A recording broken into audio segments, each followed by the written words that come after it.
we just bring them in, unclip the leash, and say, go ahead, there's a lot of missing information for them.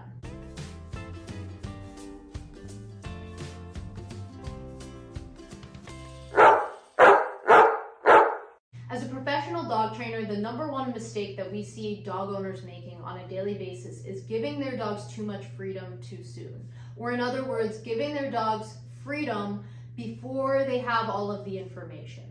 So what do I mean by information? Essentially, what I mean by that is what we want them to do and what we don't want them to do. So what we have to keep in mind is when our dogs have unlimited freedom in the house or otherwise, they also have unlimited choices. And oftentimes we find ourselves being unhappy with the choices that they're making.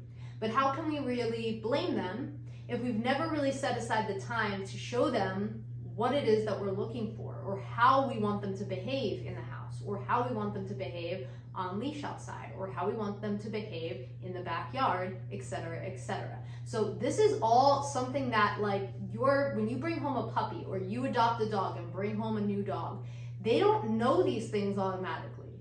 They can't read your mind. They don't understand what it is that we're looking for with them on a daily basis. And so when we just bring them in, unclip the leash, and say, go ahead, there's a lot of missing information for them.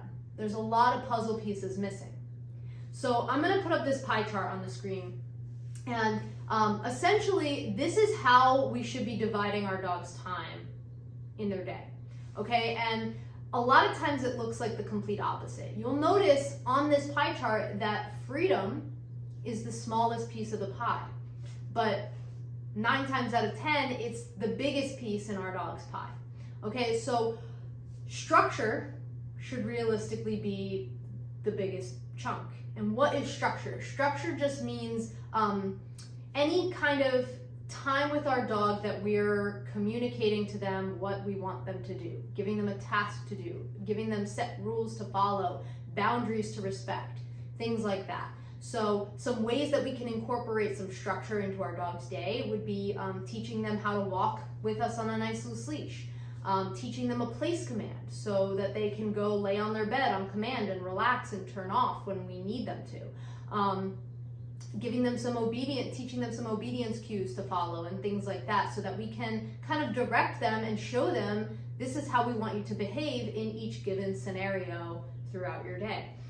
Exercise is the next biggest chunk, and this is another common problem that people get themselves into, is when they have like a really high energy dog or an overly excited dog or a dog that just gets really overly stimulated really easily, they tend to think, okay, they need more and more and more and more and more and more exercise.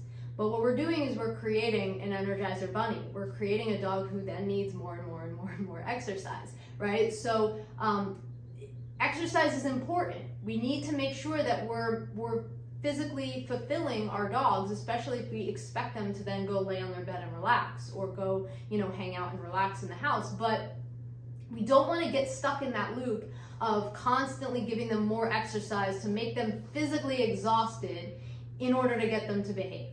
So it's important, but it's not the biggest piece of the pie, okay? And then freedom is the smallest. Freedom should be sort of this set time that you give your dog to be free, and to have that freedom, to have that playtime might fall under freedom. Time to run around or sniff around in the yard might fall under that freedom category. Times to hang out and lay on the couch, if you allow your dog on furniture, would fall under that free time. But it's the smallest chunk. Now, as your dog learns to respect, your set rules and boundaries, and understands what rules and boundaries you're trying to communicate to them, that freedom piece can get a little bigger. You can start to kind of give your dog more and more and more freedom as they earn it. But the biggest issue, like I said, that we see especially with dogs who come to us with behavioral issues of any kind, is that this pie chart is completely reversed, okay? So this is sort of the order and how your day should look and be broken up with your dog, especially if you are dealing with any sort of problem behaviors, whether it be something simple like your dog just kind of has selective hearing and tunes you out and doesn't always listen to you when you ask for something, or whether it's something bigger like leash reactivity, resource guarding, separation anxiety, things like that. So it doesn't really matter what the behavioral issue is. If you're dealing with behavioral issues, this is what your day should be looking like right now.